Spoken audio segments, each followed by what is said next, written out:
everyone, welcome. I just wanted to give you a really quick rundown about my green smoothies. And now I've got a nutribullet here, but you can pretty much use any kind of blender that you want. What I did want to show you before we started though is that with the nutribullet pack that we got, it came with these 2 cup serving sizes. Now this is massive at nearly 1 litre. And this one's about 500 milliliters. So what I wanted to say is that I always just use this one because I'm not really a big fan of smoothies at this point, but what I need to do is I need to get used to it, start getting that nutrition into my body, and then I need to move up to this size. Now my husband uses this size, and I use this size. So I just wanted to let you know that you've got the option of what cup serving size you want to use. If you are going to follow this recipe, I'm only going to be using this size cup. If you are going to use this one, just add 1/3 more of what I'm showing you today. So we'll put that to the side. I do want to point out I've got 5 different vegetables here. But they're not my usual vegetables that I do use. So I've already got spinach inside here, along with some mixed leaves as well. I've got 6 ice cubes and I filled it up to nearly halfway with water. Now the whole reason I put ice cubes in my green smoothie is because I feel like if I don't, I like mine really, really cold, and I feel like if I don't put ice in it, it feels like I'm actually drinking vegetable soup. So if I put ice in it, it feels like I'm actually having a nice green smoothie. So spinach is already in there. I've got some ice and some water. My other things that I do have is a green apple, a kiwifruit, nothing like a piece of home. I've got some kale here as well. Now you can buy the pre-packaged kale in the plastic bags, but what I really, really like about this kale is it's already still on its root system. So when you buy it like this from Coles or Woolies, it actually lasts about 2 to 3 weeks, whereas those packet kind of leaves that are come in the plastic packets for $2 or $3 or $5 for the big packets, they pretty much only last about 3 days. So if you can try and find some kale that's already on its root system, it actually keeps in your fridge for much longer. This one's going on 3 weeks now. And what I also like to do with this kind of kale is make some kale chips as well to snack on. So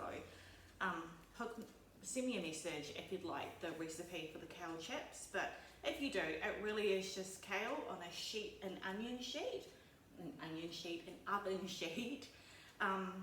And then you just spray some oil on it, chuck it in the grill for about 5 to 6 minutes, and you've got kale chips. So if you're wanting a snack, kale chips are really, really good. I've also got some diced avocado here. You can find it in the freezer section. It's already diced up, it's ready to go, it's frozen. You only need to take out what you need and then you're good. The reason I like the frozen avocado over the fresh avocado is, again, fresh avocado doesn't last long in your fridge. You really do need to sprinkle some lemon juice or some lime juice over the avocado to stop it from going brown and a bit yuck.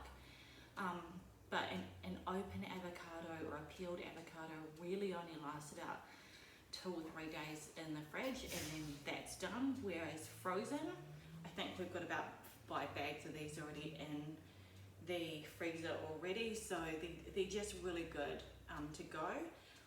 What I don't usually use is avocado though. I usually use broccoli, and that's because I absolutely hate broccoli.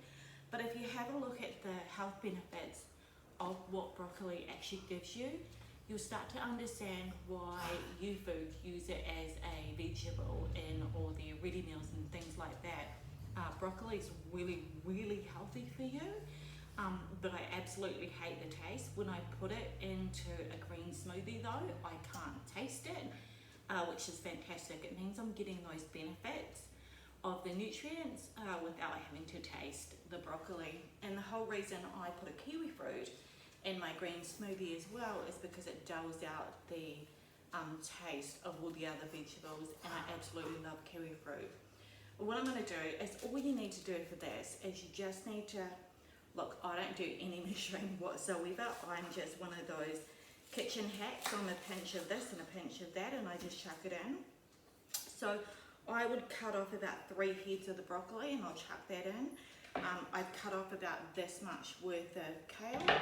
And the thing is that you don't even need to chop it up, because that's exactly what the juicer, the nutribullet is for. I initially wanted a juicer, but they cost over $1,000 for the really good ones. So I've had to settle for the nutribullet, which I actually really like, surprisingly, only because there's no wastage. Whereas with the juicer, it does bring out some kind of wastage that I guess that you could probably use in compost or something like that. Now what I'm doing is I'm just cutting up the green apples. All I'm doing is coring them, and I'll leave the skin on. There's so much good nutrients under the skin, so don't peel your apple. Just, like I said, slice it up and remove the core and chuck it in. What I also did want to say about the this green smoothie is, when you are trying to make a green smoothie, stick to green foods. So my husband has cucumber in his. He adds some really healthy seeds as well. But don't try and mix something like a banana or put strawberries in it. Think about anything that's green and then pop that into your smoothie. There's some other things that you can put in instead of these ingredients, like you can use pear, is really good to go in here. But my main staples of this particular green smoothie is spinach, super healthy for your iron, a kiwifruit, just one green apple, a bunch of kale, fresh kale, and some broccoli, and you're good to go. So with the kiwifruit, like I said, you don't even really need to slice it up. That's exactly what the nutribullet does for you.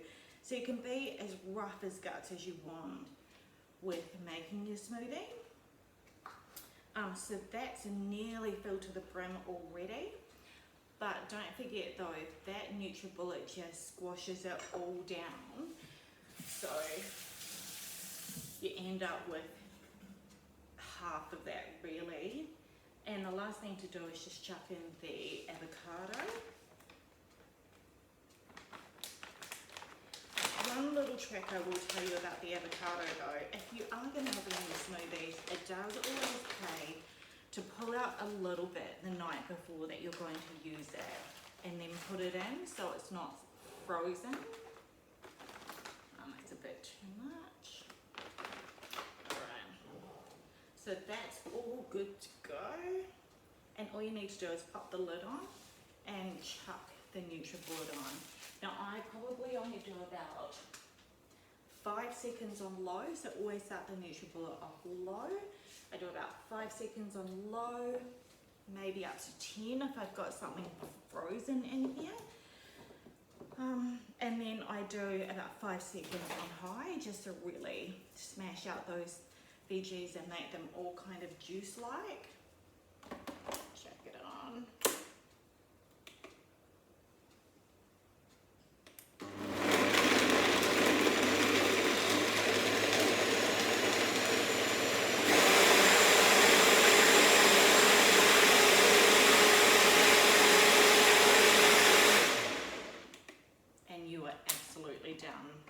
So this is a green smoothie. It's super healthy. It's got absolutely nothing, no added nutrition in it whatsoever. And there you go, your green smoothie. So I pretty much just pop a straw in and drink it exactly like that. It pretty much just goes down with water. It's super yum. Give it a go yourself. I do have another smoothie that I make as well, which I call my sweet smoothie. It's like a strawberry banana sweet smoothie. It is really sweet tasting though. And it is high in sugar as well. So fruit naturally has sugar in it. So my sweet smoothies also have a lot of sugar in it because it's got a lot of sweet fruit in it. But I'll show you that. It's a really good, nice treat, the sweet smoothie. It's a nice treat for maybe about once a week. I wouldn't have it anything more than that. And it just really helps when those sugar cravings are super overwhelming you. You can have that sweet smoothie and it just gets rid of all those cravings. It also makes you super full as well. So you can even use it as a meal replacement. These green smoothies have done me well, and I've actually used them as a meal replacement as well. Like I said, this is only like 500 mils. I really should be having about 1 litre of these green smoothies every single day to get all those nutrients into my body. You can mix it up with a whole bunch of other stuff, so I do want you to give it a go. Try some different recipes and message me if you need. If you're not keen on a particular ingredient, like if you don't like kiwifruit, you can try pear or something, but flick me a message if you need some help in deciding what you actually want to put into your green smoothie. What I will recommend when you're mucking around with the recipe though is don't worry about what you don't like the taste of. So if you don't like rhubarb or something, that's okay. There are plenty of other things that we can mix in there to mask the taste. So flick me a message if you need some help with it, but that's the green smoothie and it's super yum. Thanks guys.